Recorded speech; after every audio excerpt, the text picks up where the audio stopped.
चलिए बच्चों, पिछली क्लास में हम लोगों ने आप लोगों का रिफ्लेक्शन चैप्टर पढ़ाया था। रिफ्लेक्शन टॉपिक हम लोग कर रहे थे लाइट का, और जहाँ पर मैंने आप लोगों को बताया था रिफ्लेक्शन के बारे में, रिफ्लेक्शन फिनोमिनन के बारे में, और 4 रूल्स मैंने आपको बताए थे, CC, PP, FE, PF। और उसके बाद मैंने आप लोगों को बताया था उसके अंदर फर्स्ट केस कि जब ऑब्जेक्ट हमारा फोकस और पोल के बीच में खड़ा होता है उस समय इमेज की फॉर्मेशन कैसे होती है, किस तरीके से होती है। और रे डायग्राम्स को हम लोग आगे बढ़ाते हैं उसी टॉपिक को। हम लोग रे डायग्राम कर रहे हैं, वो भी कौन से मिरर के अंदर बच्चों? कॉनकेव मिरर के अंदर। ठीक है, कॉनकेव मिरर के अंदर। अब कॉनकेव मिरर के अंदर हम ये बात करें तो केस नंबर 2, केस नंबर 1 हमारा पिछली क्लास में हो गया था। केस नंबर 2 हमारे पास क्या है? Object at focus. की ऑब्जेक्ट अब मेरे पास यहाँ पर कहाँ है बच्चों? फोकस पर है। तो देखो ये मेरे पास इधर में कॉनकेव मिरर है। मैंने आपको प्रीवियस क्लास में बताया था, एक बार फिर से बता रहा हूँ कि कभी भी रे डायग्राम आप लोग बच्चों बनाते हैं तो हमेशा क्या करना कि कहीं पर भी ऑब्जेक्ट हो जाए, हमेशा पहली इंसिडेंट रे जो आप लोग पैरेलल ही बनाना। और किसके पैरेलल? प्रिंसिपल एक्सिस के। हमेशा पहली इंसिडेंट रे पैरेलल। अब ये पैरेलल जाती है तो कहाँ से रिफ्लेक्ट होगी बच्चों? ये फोकस पे से रिफ्लेक्ट होगी। दूसरी इंसिडेंट रे हमेशा हमेशा हमेशा सेंटर से बनाना। और ये सेंटर के अलाइनमेंट में अगर मेरे पास दूसरी इंसिडेंट रे बन रही है तो मैं देख रहा हूँ यहाँ पर कि ये सेंटर से ही क्या हो रही है बच्चों? रिफ्लेक्ट हो रही है। अब ये दोनों की दोनों रे रिफ्लेक्ट हो रही है, लेकिन कैसे बच्चों? बिल्कुल पैरेलल। और पैरेलल रेज कभी भी कहीं पर भी मीट नहीं करती है। जैसे रेल की पटरी होती है, बिल्कुल पैरेलल होती है, लेकिन हम सामने से खड़े होकर देखिए ऐसा लगता है कि आगे जा करके मीट करेगी, लेकिन ऐसा कभी भी नहीं होता है। हमें लगता है कहीं ना कहीं मीट कर रही है, बहुत दूर जा करके मीट करेगी, और वो जगह जहाँ पर वो जाके मीट करेगी वो इन्फिनिटी होगी। रेल की पटरी नहीं, ये दोनों रिफ्लेक्टेड रे, क्योंकि पैरेलल रेज हमारे को जाती हुई हमेशा ऐसे ही दिखाई देती है। तो हम मानते हैं कि बच्चों ये कहाँ पर मीट करेगी? ये इन्फिनिटी के ऊपर मीट करेगी। तो इस केस में हमारे पास अब जो इमेज बनी है उसकी जो कैरेक्टरिस्टिक्स है, देखो सबसे पहले कहाँ बनी है? पोजीशन बताता हूँ मैं आपकी। तो पोजीशन है मेरे पास, ये बनी है बच्चों इन्फिनिटी पर। दूसरी बात हम लोग यहाँ देखते हैं बच्चों की कैसी बनी है मेरे पास? रियल है या वर्चुअल है? रियल इमेज बनी है, क्योंकि ये फ्रंट ऑफ द मिरर बनी है। प्रिंसिपल एक्सिस से नीचे बनी है, यानी कि इन्वर्टेड बनी है। और इन्फिनिटी के ऊपर कभी भी कोई भी जो इमेज होती है वो हाईली मैग्नीफाइड होती है। देखो छोटा ऑब्जेक्ट हमारे को दिखाई देगा, अब जैसे ये पॉइंट है, ये दिखाई दे रहा है आप लोगों को? बिल्कुल दिख रहा है। लेकिन बड़ा ऑब्जेक्ट है, मान लो आपको जो आईफिल टावर के नीचे, कुतुब मीनार के नीचे खड़े करते, एक व्यू में पूरा आप उसको देख पाओगे? बिल्कुल भी नहीं, बहुत बड़ी इमेज होती है। तो हम लोग यहाँ पर देखते हैं कि ये मेरे पास हाईली मैग्नीफाइड बच्चों, हाईली मैग्नीफाइड जो भी इमेज इन्फिनिटी पर बनेगी वो हाईली मैग्नीफाइड होगी। तो हमारे पास ये केस नंबर 2 हो गया जब ऑब्जेक्ट हमारा फोकस पर है। केस नंबर 3, इस बार ऑब्जेक्ट हमारा कहां पर है बच्चों? Now object between centre and focus. इस बार ऑब्जेक्ट मेरा सेंटर और फोकस के बिल्कुल बीच में है। यहां पर ये देखिए जी, ये है सेंटर, रफली लगभग यहां पर फोकस और रिपोल। ऑब्जेक्ट है सेंटर और फोकस के बीच में। वही काम करेंगे फिर से। पहली इंसिडेंट रे फेंक के मारो पैरेलल, किसके? प्रिंसिपल एक्सिस के। लो जी, कहाँ से पे गई बच्चों? ये फोकस पे से रिफ्लेक्ट हो गई। दूसरी इंसिडेंट रे सेंटर के अलाइनमेंट में। ये देखिए जी, ये मिरर इस तरीके से होगा, यहाँ टकरा रही है, तो ये मेरे पास सेंटर से ही रिफ्लेक्ट हो जाएगी बच्चों। ये देखिए लगभग ये यहाँ पर मीट कर रही है, यानी इन दिस केस जो इमेज बन रही है मेरे पास वो A' B' ये बन गई। अब देखो फिर से मेरे पास कैसी बनी है बच्चों? ये इस बार पोजीशन बताऊंगा मैं, तो ये बनी है मेरे पास बियॉन्ड सी से पीछे बनी है। दूसरी चीज़ हमारे पास किस तरीके की इमेज बनी है? रियल बनी है। नीचे बनी है प्रिंसिपल एक्सिस से, फिर से मेरे पास ये इन्वर्टेड बनी है। और मैं देख रहा हूँ यहाँ पर एक और यहाँ पर चीज़ कि इस बार ऑब्जेक्ट से बड़ी बनी है, यानी कि लार्जर देन ऑब्जेक्ट से बड़ी इमेज बनी है बच्चों ये। ठीक है, तो केस नंबर 3 है हमारे पास। अब हम देखेंगे केस नंबर 4 के अंदर यहाँ पर बच्चों कि ऑब्जेक्ट अब मेरा और पीछे चला जाएगा, यानी सेंटर पर। केस नंबर 4,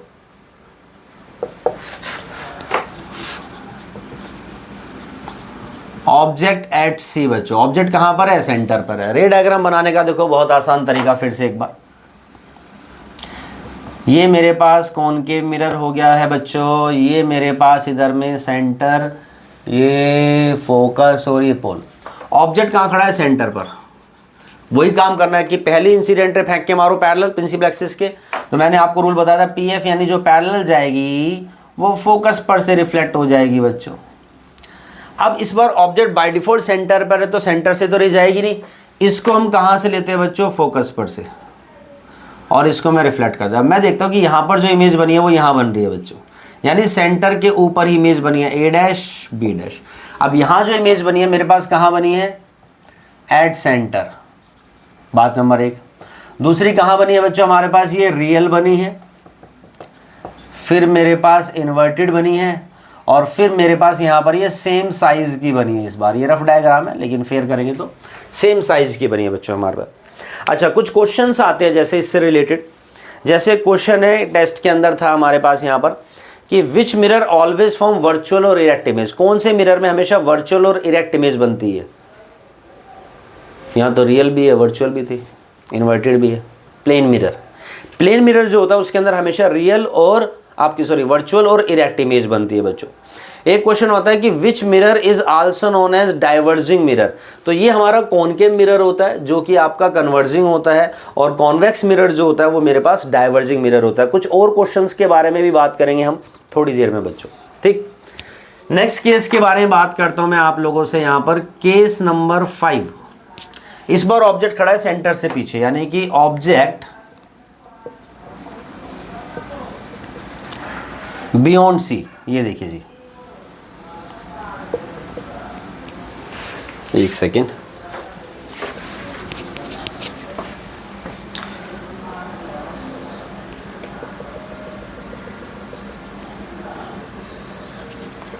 ये सेंटर, ये फोकस और रिपल, ऑब्जेक्ट खड़ा है बच्चों सेंटर से पीछे। क्या करेंगे आप, पहली इंसिडेंट है वही फर्दर फिर से पैरेलल जो फोकस पे से रिफ्लेक्ट हो गई, और दूसरी रे मारेंगे आप इस बार सेंटर पे से बच्चों, तो वो सेंटर से रिफ्लेक्ट हो जाएगी। यहाँ पर इंटरसेक्शन हुआ है, यानी कि there is a formation of image A dash B dash. अब देखो यहाँ जो इमेज बनी है कैसी बनी है बच्चों, सबसे पहले position between C and F बन गई।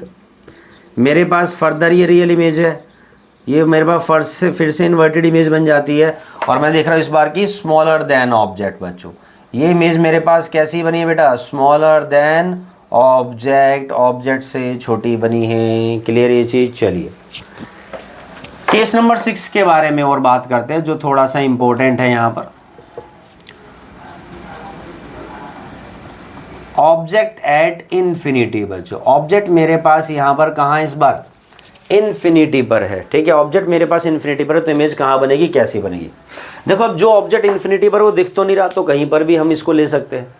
अब याद रखना जो भी ऑब्जेक्ट इन्फिनिटी पर यानी वो बहुत दूर है, और कभी भी किसी भी डिस्टेंट ऑब्जेक्ट से दूर के ऑब्जेक्ट से अगर कभी भी इंसिडेंट रे आती है वो हमेशा पैरेलल आती है बच्चों। कैसी आती है वो, हमेशा हमारे पास पैरेलल रेज आती है। ये है मेरे पास कॉनकेव मिरर। अब मैं आपको दिखाता, देखो यहां पर एक रे आ गई जो इन्फिनिटी से आई है, कहीं से भी आ सकती। अब ये जो रे आती है जिस पॉइंट पर टकराती है बच्चों वो हो गया है मेरा पोल, और यहाँ से नॉर्मल और ये रिफ्लेक्ट, कोई दिक्कत नहीं है। अब जो दूसरी रे आएगी वो इस वाली रे के बिल्कुल ही पैरेलल होगी। ये वाली भी रे कैसी आती है बच्चों, पैरेलल आती है, और ये रिफ्लेक्ट हो गई मेरे पास। तो जिस पॉइंट पर अभी इंटरसेक्ट करी है वही पॉइंट मेरे पास यहाँ पर क्या कहलाता है बच्चों, फोकस। तो फोकस पर मीट कर गई है ए डैश बी डैश, यानी इमेज कहाँ बनी है, सबसे पहली बात एट फोकस पर।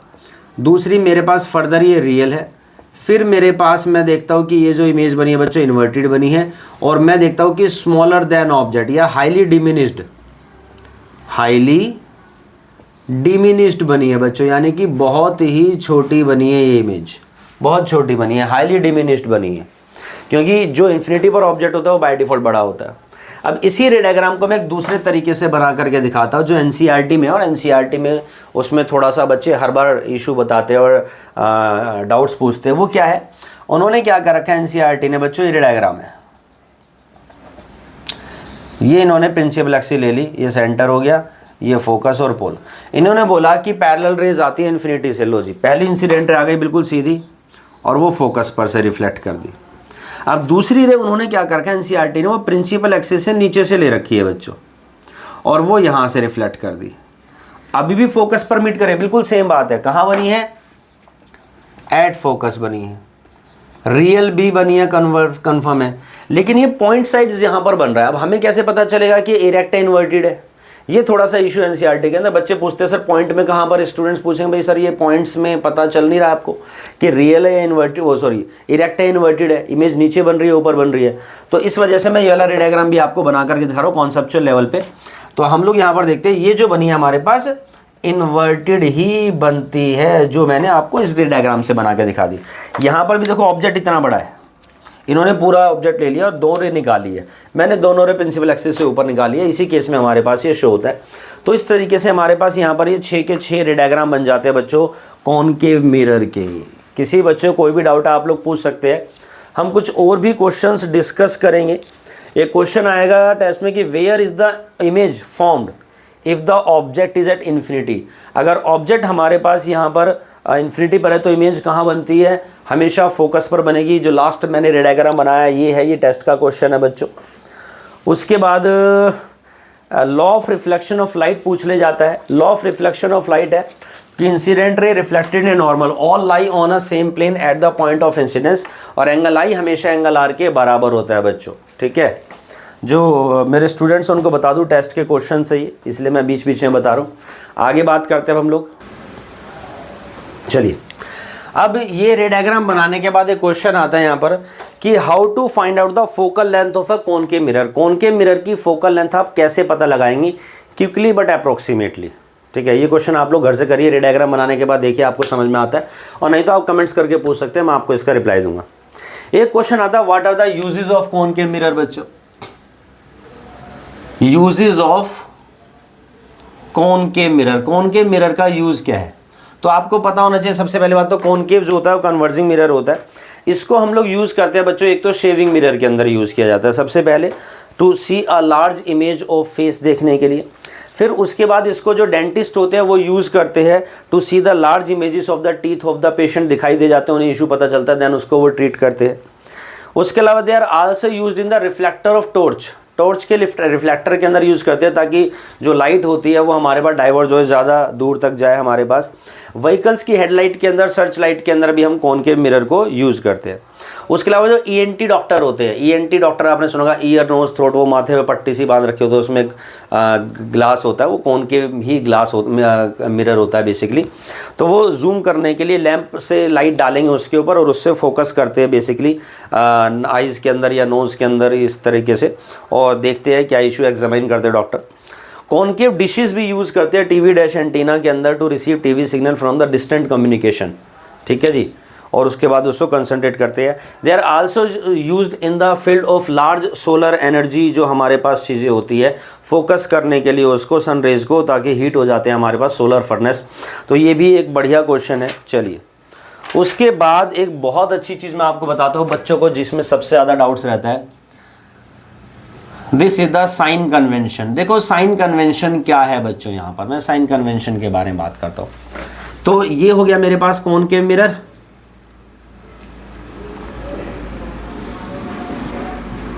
This is the pole, this is the focus, this is the centre.